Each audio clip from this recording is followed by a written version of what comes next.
Are you ready? Stand by.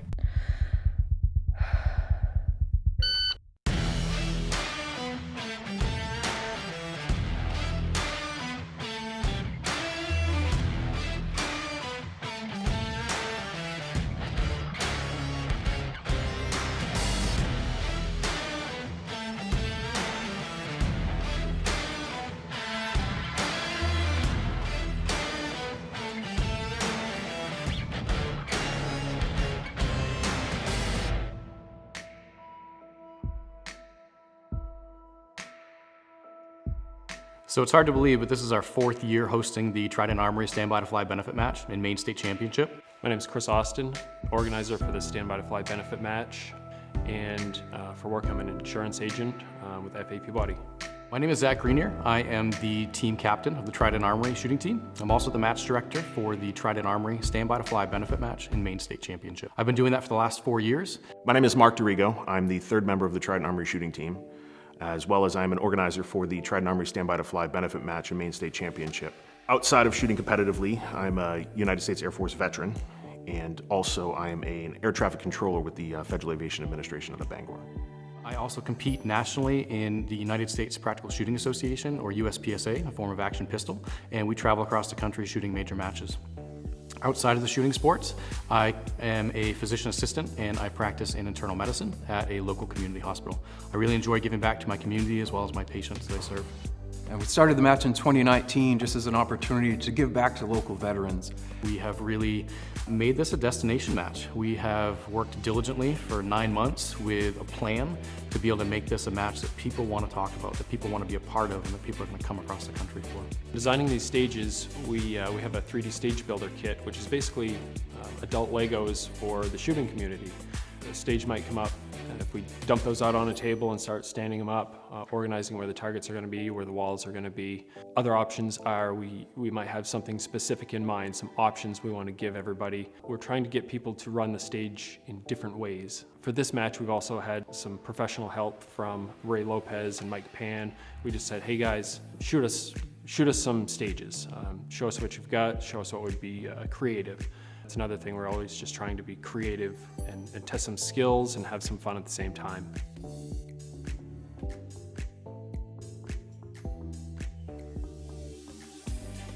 We came to fruition with this idea in 2019, at which point we loved shooting in a match in New Hampshire called Aiming for Zero.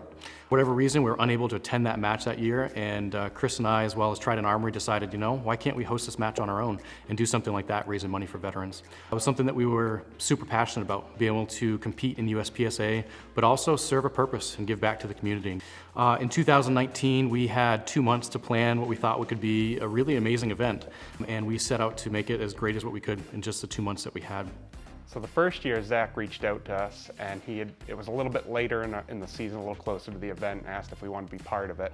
And I didn't know anything about it at the time, and I was a little reserved. It says Trident Armory all over it, and we're Maine military supply, so that little bit of hesitation, a little bit of business rivalry, we had to understand what we were getting into. And then we saw year one. We did a small donation. It wasn't monumental by any means, and we saw the potential for what Zach and his crew was putting together, and even though it said Trident Armory, we felt we could definitely be part of that and kind of work cohesively. And so that year, we partnered with the Windy Warrior Project, a local nonprofit serving Maine veterans. Through the Windy Warrior Adrenaline Therapy Program, which is a program for veterans and law enforcement officers where we take them skydiving as a form of PTSD therapy. It's been incredibly effective so far. We've seen great results. And when we had a big need for funds, the Stand By to Fly initiative stepped up to meet that need. We set out to have 7 stages, and we raised over $9,000 for that event. It was very well received. It was excellent. We had local sponsors come in to support us, and predominantly local competitors shooting in that match. The first year of the Trident Stand By to Fly match 4 years ago, I jumped in as a volunteer just to help everybody prepare for the match itself. It's progressively got more active over the last 3 years with the fundraising efforts and the volunteer efforts by many people to help put this match on.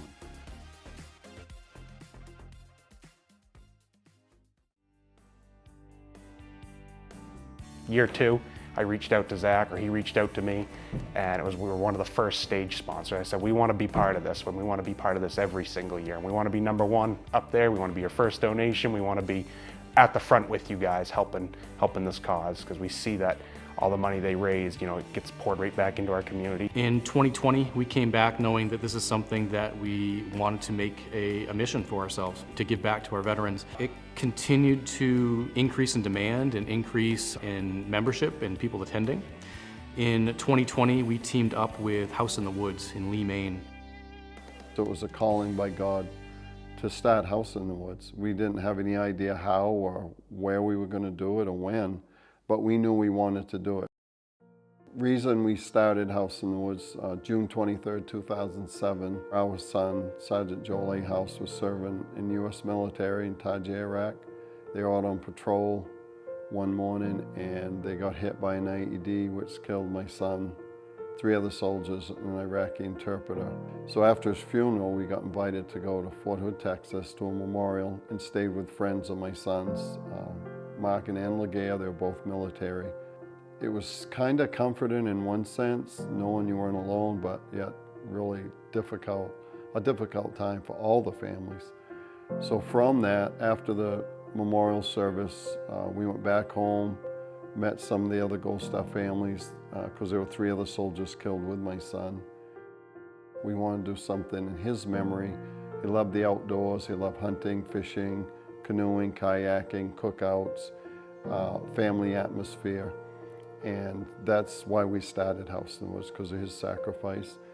And we started in 2010. We became a 501c3 nonprofit. Started out with 3 soldiers doing a fishing trip. And since then, we have had over 1,800 men and women come to House in the Woods from all over the country, and it's all free to them. We have active duty, retired military veterans, and Gold Star families.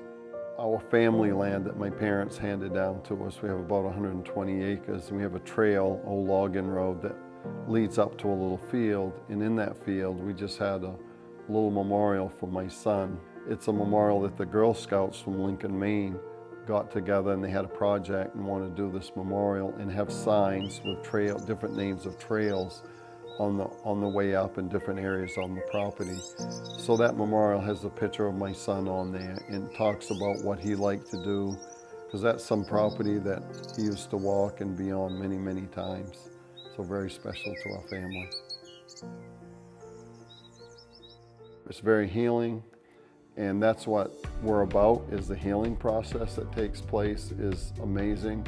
We have, again, vets from all walks of life and the active military and Gold Star families. They share their stories, and we see them heal actually right before our eyes.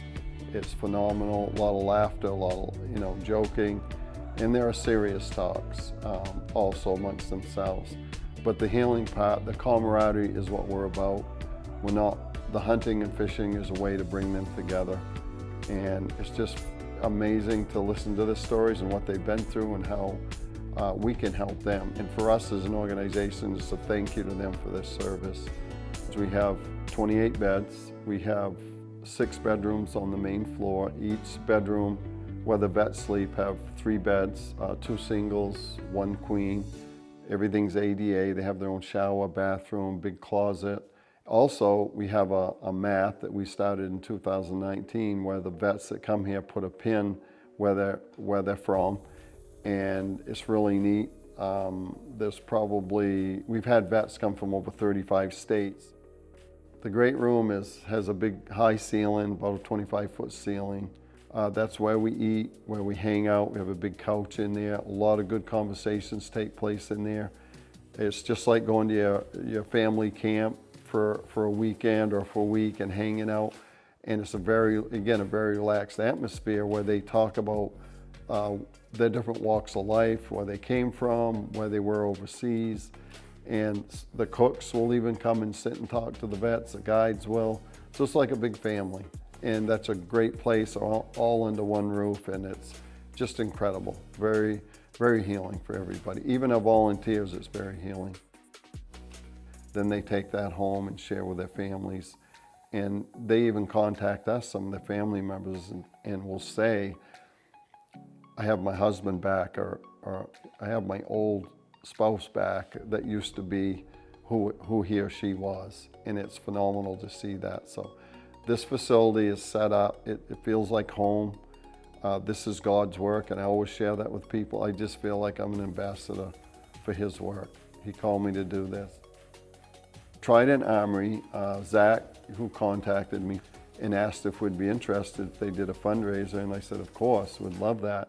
So him and some of the guys came up here to the lodge, met with me, kind of give me the rundown of how this all worked. And set forth to really make this a destination for competitive shooters across the country. We had people that traveled throughout New England to attend this match. Sponsorship continued to grow throughout that year.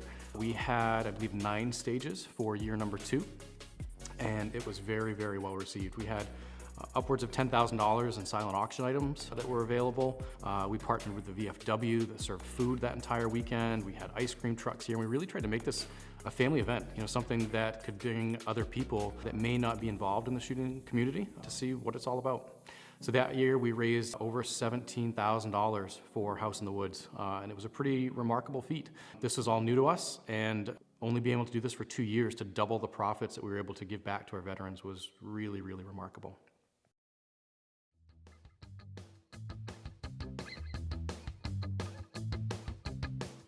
In year 3, it continued to just expand. We had people from across the country reaching out to us, companies trying to support us and donate back to us. And in year 3, we knew that we could make this even bigger. We didn't know how big we could make it, but we knew that we could make it bigger. We set out to have a 10-stage match in 2020. We continued to partner locally with our sponsors, but gaining more national attention. We started to sponsor with bigger and larger companies. That year, we were incredibly fortunate to have Atlas Gunworks sponsor us out of Vermont. And they set up a raffle for us to give away one of their incredible 2011 custom firearms. That alone raised us over $16,000 for our 2 nonprofits. The 2 nonprofits that we selected in year number 3 were the Summit Project, as well as Maine Veterans Project. They support Doc Goodwin's program, Maine Veterans Project, and we also support them a lot, and we feel that's a very worthy cause. They give right back to our community directly. They put transmissions in veterans' cars, food on their table, heat in their oil tanks. So, we're trying to be part of that solution as well. Our overall mission is veteran wellness with a laser focus on suicide prevention, and we go about that in a variety of ways, such as heating fuel programs, home improvement, and a massive recreation-based program where we bring veterans together for camaraderie-centric activities. It was an incredible match. We had people from across the country, from Alaska, from Texas, all down the entire East Coast, and the Midwest coming to support us. We had 160 competitors that were there. And in that one event, we raised $52,000. We have continued to double our funds that we were able to give back to our veterans year after year. The timing of this couldn't have been better because as MVP grows, so do our programs, and our heating fuel program absolutely exploded recently. So the majority of the funds that we received from Stand By to Fly went to vital heating fuel for veterans here in Maine. The rest went into home improvement, but 100% of the funding that we received went straight to veteran-centric programs through the organization. We decided to team up with Maine Veterans Project, who is a benefactor of our last match, and become a fiscal sponsorship underneath them. A fiscal agent sponsorship is essentially where an established nonprofit basically looks after an up-and-coming organization, takes care of their financials, and just kind of oversees their operations so that they can perform as a nonprofit without going through the full 501c3 process just yet. The Summit Project began in 2013, I believe, as a nonprofit here in Maine, and their goal is to remember Maine's fallen heroes post 9/11 and help the Gold Star families of those fallen service people. The Summit Project has 2 major events annually, one in Baxter Park Memorial Day weekend and the other at the end of September down in Acadia, where they gather Gold Star families and volunteers to hike the stones up various mountains, and have participated in several of their events over the years. My wife and I got involved with them 4 years ago when we were approached about unearthing a stone for my stepson, Engineman First Class Aaron Marquis, U.S. Navy, who passed away in 2009 while serving his country.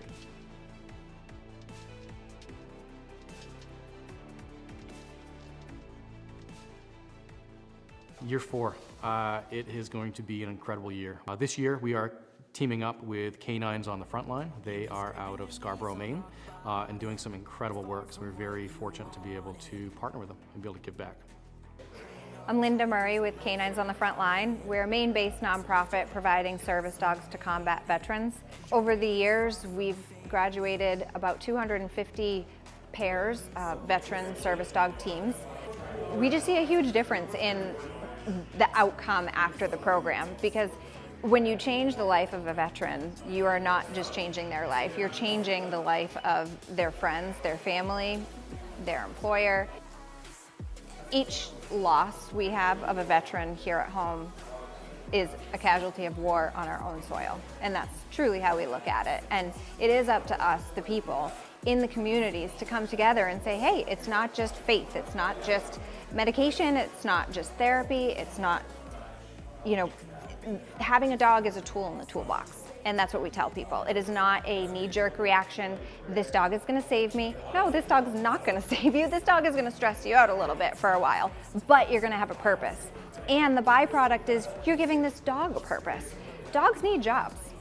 Same thing for humans. Humans need purpose. When we lose sense of purpose, we have no reason to want to get up in the morning. You couple that with someone who has the effects of combat warfare, depression, anxiety, isolation. All of these things make someone withdraw and stay inside. But you know what? Maybe they will get up and they will go outside because they're going to take their dog for a walk. They're not doing it for themselves. They're doing it for that dog because that is their partner. That's where we see the magic happen for canines, is we see people come back out of their shells. We see their relationships improve with their families, with their children, which is really important, being emotionally available for your children. That's one thing that our veterans say to us time and again, is that they want to be a good parent. And it's not their fault that they weren't emotionally available. But dogs have incredible emotional intelligence. They have a way to get in at the root cause of what is bothering you, even if you're not a veteran, without you knowing it. You know, they're very sneaky like that. So we do see a huge difference. We've been able to have some wonderful sponsors that have been with us through every year so far. Maine Military, Trident Armory, Pleasant Hill Campgrounds, Union Street Laundromat, McLaughlin's Fine Woodworking, C.W. Martin Concrete. As the match has grown throughout the year, we've been gracious enough to have the sponsorships from many national companies as well. Atlas Gunworks, Targets USA, Shooters Connection, Hunters HD Gold, Double Alpha Academy, Sig Sauer, Mark 7, Go Fast Don't Suck, Outdoor Dynamics, Mighty Armory, Blue Bullets, Vortex, Holosun, even Poland Springs. And would like to thank the Hampton Rifle Pistol Club and Board of Executives, because without them we wouldn't be able to put on this match with the expansion of the gun range to allow us to have a larger, bigger, better match. Without their support, it wouldn't be possible. It's been really incredible to see over the years the growth and be able to stick with local Maine companies and having 100% of the proceeds go back to local charities. These are all working professionals that put in 40+ hours a week in their daytime jobs. So the fact that they've been able to execute this event now 4 years, growing exponentially year after year with major sponsors stopping on board, I just can't say enough for what these guys have done, the work they put into it, and the flawless execution of this event. They really want to help veterans, and I can't thank them enough for them thinking of us and wanting to help. They're so supportive of different organizations, which is great. They've done an incredible job, and I can't thank Zach and his team enough for what they've done for us. I think they raised that one year $17,000, which enables us to bring more veterans in and to save lives and give them that atmosphere that they really need, that family atmosphere. So thank you to the Trident Armory team. You guys are a blessing to us and to many others that you've helped out. So continue the good work and appreciate everything you do. I got to know the team, Zach, Chris, and Mark, 4 years ago, and they are amazing in what they can do in raising money for these veteran organizations. We were very fortunate as the Summit Project last year to be one of the beneficiaries along with the Maine Veterans Project, which helped tremendously in our goals. What Zach and Chris and Mark have done putting this tournament together is truly incredible. Being a small to mid-sized nonprofit in Maine you don't always have donations rolling in, you know, for $20, $30, $40, $50,000. We're very grassroots and we're proud of that. We want to stay that way because we love that the people are involved, that the community is really pulling together. So to be here this morning and see 220 shooters out front, to see Chris and Mark and Zach and their families here all putting this love into the project is even better than the donation itself. Right? You get around a community of people who are all passionate about this one cause. Everyone disperses from here today feeling good. And who can't use that? So incredibly proud of the guys and all the hard work they've done and the money that they're going to put towards our veterans here in Maine. This is a deeply personal mission for the whole team. We have close family members and best friends who have served and so bravely dedicated years of their lives to our country and freedom. I'm so proud of these three. I can't even begin. It's been such a blessing to watch the team create such an impactful event for those who have sacrificed so much for our family. I'm so happy to be part of it. What these guys do for our veterans is life-changing. Far from what you wanted. Hang on tight, there's a lifeline coming. So lift your head up 'cause you made it. And your faith is far from faded. Don't lose hope, just keep on running. Speed up, look where you